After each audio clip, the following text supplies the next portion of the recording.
ખાલી વ્રજમાં એ રજમાં બેઠા રહ્યો ને તોય આનંદ છે. પણ આરસ આવી જાય ને રસોઈયો જાય મારવાલા. ત્યાં વ્રજમાં આનંદ વ્રજનો છે, રજ રાનીનો છે.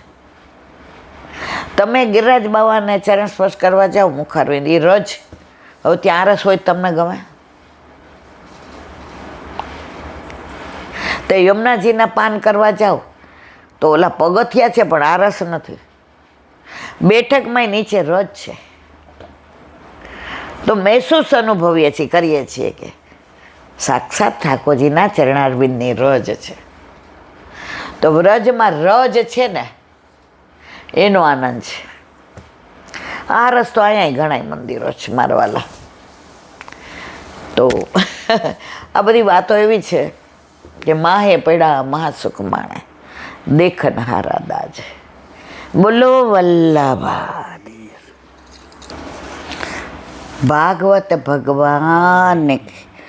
દસમ સ્કંદ પૂજ્ય જીજીના ચરણારવિંદમાં, યુગલ ચરણારવિંદમાં દંડવત પ્રણામ. વસુદેવજીની સમજાવટ. કંસ કહે છે, વસુદેવ, જ્યારે મરવાનું હશે ત્યારે ભલે મરીશ, પણ આજે મોત સામે આવીને બેઠું હોય ત્યારે હું શા માટે સ્વીકારી લઉં? એથી જ અત્યારે દેવકીનો ઘાટ ઘડી નાખવા તૈયાર થાય. આગળ આવ્યું ના બચે બાંસ ને ના બચે બાંસુરી. આને જ પતાવી દેવું તો 8મો ગર્ભ રીએ કેવી રીતે? વસુદેવજી હસીને કહે છે, ભાઈ, દરેકના મૃત્યુની ક્ષણ નક્કી છે. તે ક્ષણે જ તેનું મૃત્યુ થશે. ઠાકોરજી એકવાર શંકર ભગવાન પાસે માનસરોવર મળવા ગયા તો ગરુડ બહાર બેઠો હતો. તો એક ચકલી આમ ફડફડાટ એવી કૂદે ને હશે ને આમ જાય તો દૂરથી યમદૂતને આવતા જોયા ગરુડજીએ. એ કે આ ચકલી માટે જ આવે, કારણ કે અમારે બે સિવાય તો કોઈ છે નહીં.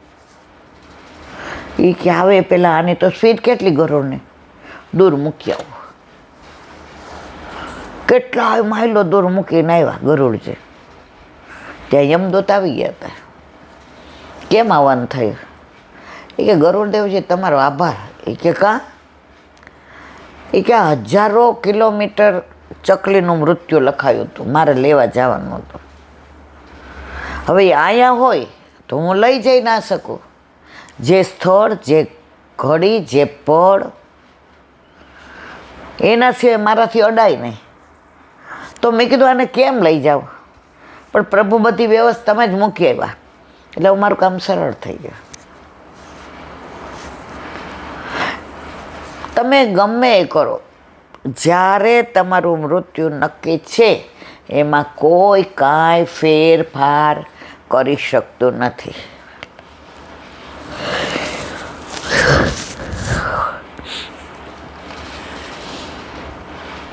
તારી ઈચ્છાથી કોઈનું મૃત્યુ થશે નહીં.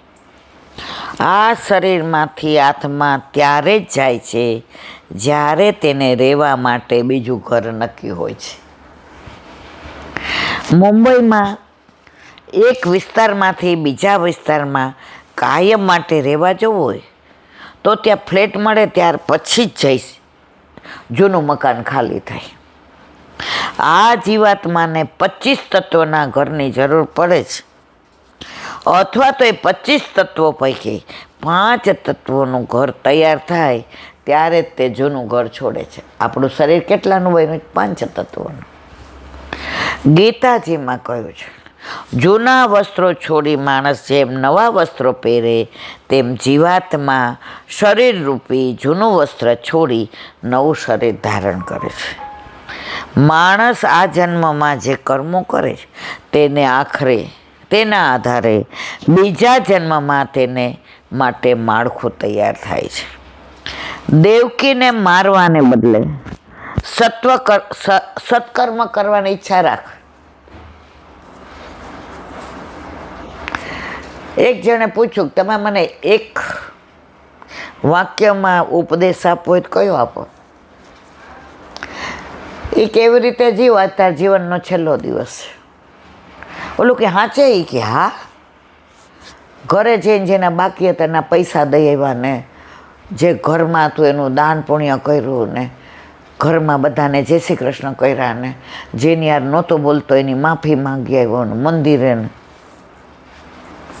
એ કે આ છેલ્લો દિવસ. બીજે દિવસ સવાર પડી કે આ છેલ્લો દિવસ હતો. સંત મહાત્માને કે તમે તો ખોટા પડ્યા. એ કે કા કે તમે કહેતા હતા ને મારા જીવનનો છેલ્લો દિવસ. તેમ કીધું તો એક વાક્યમાં ઉપદેશ આપો. તો દરેકે એવી જ રીતે જીવવું જોઈએ કે મારા જીવનનો છેલ્લો દિવસ છે. પણ આપણે બધા અમરપટ્ટો લખાવીને આવ્યા ને એટલે એવું ન વિચારીએ. આપણે તો બધું ભેગું કરીને લઈ જવાનું છે.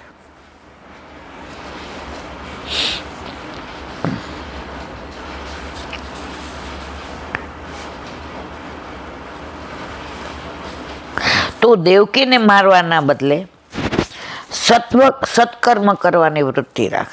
એવું કર્મ કરતો જા કે જેથી તને સારું જીવન મળે અને તું બીજા જન્મમાં તે ભોગવી શકે.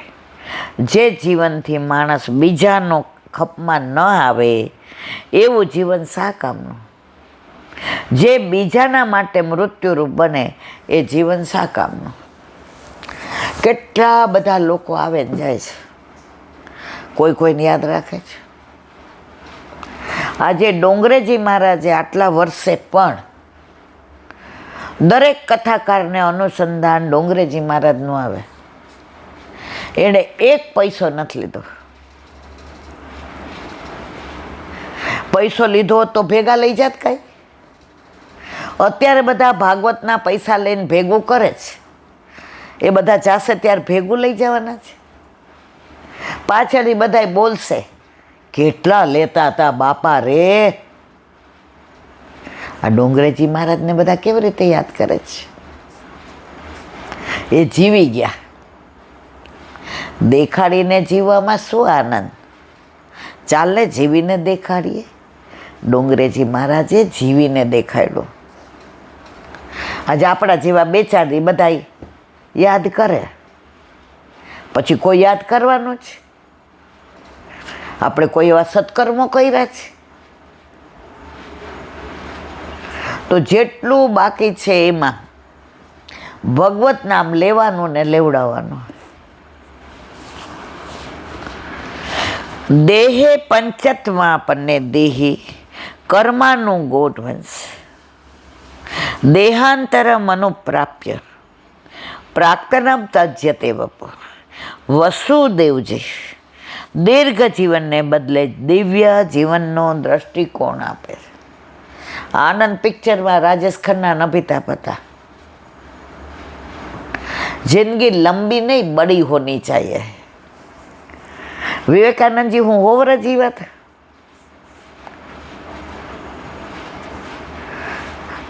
ભગતસિંહ હોવર જીવત.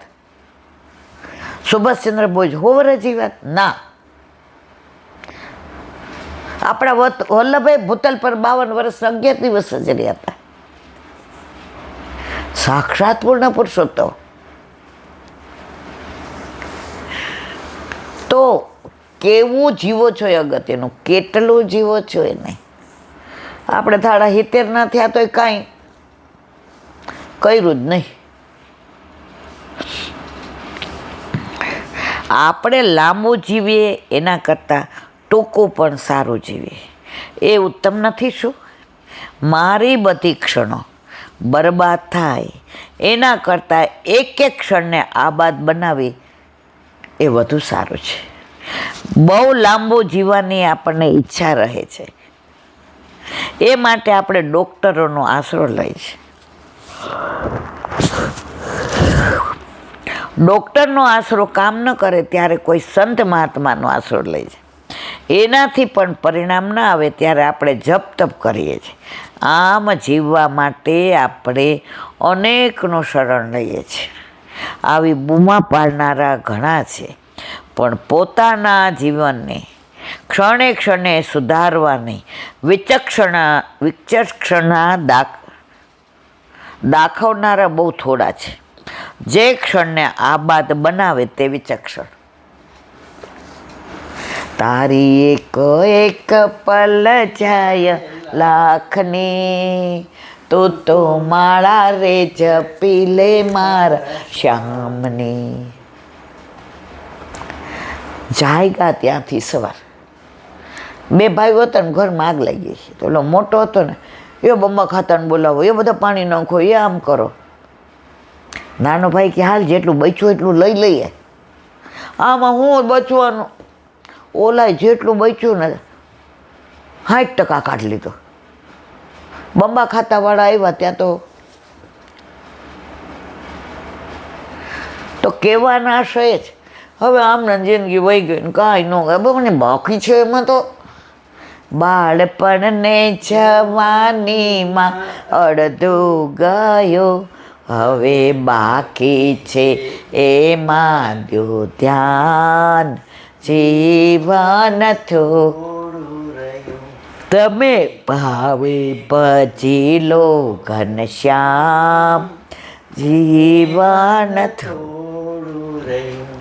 અહીંયા બેઠા હોય, સત્સંગ કરતા હોય ત્યારે એમ થાય બાપા હવે જેટલું જીવું છું, કોઈના દોષ આમો ન જોવું, કોઈનું ખરાબ નથી કરવું, પૈસા તો ભેગા કરવા જ નથી, ભેગા નહીં, બને એટલા સારા કાર્યો કરવા. જેવા બહાર જાય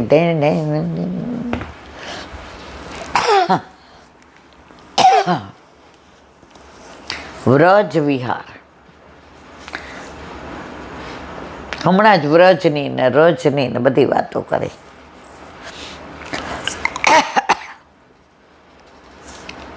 હારું વ્રજ યાદ આવે ને એટલે એમ ત્યાં બધું દોડીને હાલો ને બેદી પાછા છીએ હવે. કોઈ લૌકિક સ્થાન એવું છે જ્યાં આપણને જવું ગમે વારંવાર? 1 મિનિટ. વ્રજ વિહાર, નવનીત પ્રિય શાસ્ત્રીને ભગવત સ્મરણ. વ્રજ વારંવાર યાદ આવે ને તો સમજવું કે આપણને યમુનાજીને ગિરિરાજ બાવા યાદ કરે છે. અને લૌકિક દીકરાનો પૌત્રને યાદ આવે સમજવાનું હજી આ 84 ફરવાનું છે. સગા સંબંધી સુખના બેલી, દુઃખ પડે છે ત્યારે જાય છે મેલી. નાના હતા ને ત્યારે માજીઓ બધા કહેવત કહેતા, કાકા મામા કહેવાના હોય તો લેવાના. અને અત્યારે તો સંબંધોમાં ક્યાં વિશ્વાસ રાખવો એ જ ખબર નથી પડતી. જે સાવ પોતાના લાગતા હોય, આપણે આપણા કરતાં એને વધુ પ્રેમ કરતા હોઈએ, આપણને એના પર વધુ વિશ્વાસ હોય, અને એ વિશ્વાસઘાત કરે ને ત્યારે સમજાય કોઈ કોઈનું નથી રે, કોઈ કોઈનું. આ બધું સમજીએ છીએ અને પાછા આપણે એ જ વાતોમાં આવી જઈએ છીએ. એટલે જ હરિરાયજીએ કહ્યું છે સંગ જોઈને કરવો. ઘણાની ડબલ પર્સનાલિટી હોય, આપણી હારે જુદા હોય. આપણને એમ થાય આ તો આપણી છાયા છે, પડછાયો છે આપણો. પણ જ્યારે સાચી વાત સમજ પડે ને ત્યારે એને તો દુઃખ ન થાય, પણ આપણી ઊંઘ હરામ થઈ જાય. કે હરિરાયજી સાચું કહે છે, સંગ જોઈને કરવો, દુસંગથી દૂર રહેવું. સંગ ન મળે તો અસંગ રહેવું, પણ તમારું જીવન ના બગાડવું. ઓલા કઠિયારો હતો ને એ ઝાડ કાપતો હતો, તો ઝાડની આંખમાંથી પાણી આવી ગયા. એ કેમ? એ કે ભાઈ બીજા કોઈ મારે ને તો દુઃખ એટલું ન થાય, આ તો મારા જ મને મારે છે. આ જે પેલી શું કહેવાય ને શેનેથી ને કુહાડી, તો કુહાડીમાં લાકડાની પેલી હોય ને, લાકડાની પકડ ન હોય તો કુહાડી કાંઈ ન કરી શકે. તો અમારા જ અમને મારે છે. આપણે એવું થાય છે ઘણી વાર, આપણા જ આપણને મારે. કુહાડી તો જ મારી શકે, કાપી શકે જો એમાં લાકડાની હાથો હોય તો. અત્યારે સમય એવો છે કે કુહાડીના હાથા બધાય બની જાય છે, ત્યારે ઝાડને રડવું આવે તો આપણે તો માણસ છીએ. ગોકુળ, કાલે આપણે કાકાજીનું મંદિર, એની અંદર પ્રભુદાસ જલોટાના ઠાકોરજી.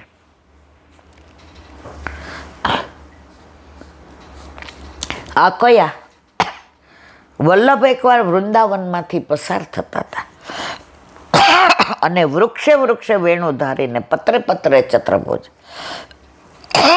વલ્લભને જોયા તો એ પાનમાંથી ને વૃક્ષે વૃક્ષે ને પત્રે પત્રે ઠાકોરજી બિરાજતા હતા. વલ્લભની ગોદમાં આવી ગયા. પ્રભુદાસ જલોટાને ઠાકોરજી પધરાવી દીધા. હવે 7મો, આ બધાય અત્યારે બાળકોના માથે ક્યાં છે એ મને ખબર નથી. 7મો, જામનગરવાળા રાધામાજીનું મંદિર. અહીં 2 સ્વરૂપો બિરાજે છે. શ્રી બાલકૃષ્ણલાલજી મહાપ્રભુજીના સેવે ધાણીપોળીવાળા ક્ષત્રિયના ઠાકોરજી, જેણે ઓછીના પૈસા લઈને લાડુ બનાવીને હાંડીમાં ઢાંકેલા, તે ઠાકોરજી ઉતારીને આરોગેલા. આમ પ્રભુએ મર્યાદા છોડતા દાસ ધર્મ સેવા જતા છાતી કૂટીને આ બાઈ રડેલા. ધાણીપોળીના કાતી નદીએ તો એક દિન એમ થયું 4-5 દિન સામગ્રી હારે કરો, લાડવા બનાવીને છીકે મૂક્યા કે રોજ 2-2 ધરીશ. ઠાકોરજી બધાય પુષ્ટિ માર્ગમાં નિશ્ચિંત નહીં રહેવાનું. તાપ જ થવો જોઈએ. આજે મારા પ્રભુને શું ધરાવવું? આજે મારા પ્રભુને કયા લાડ લડાવવું? આજે મારા પ્રભુને કયું કીર્તન ગાવું? એક બેને ઠાકોર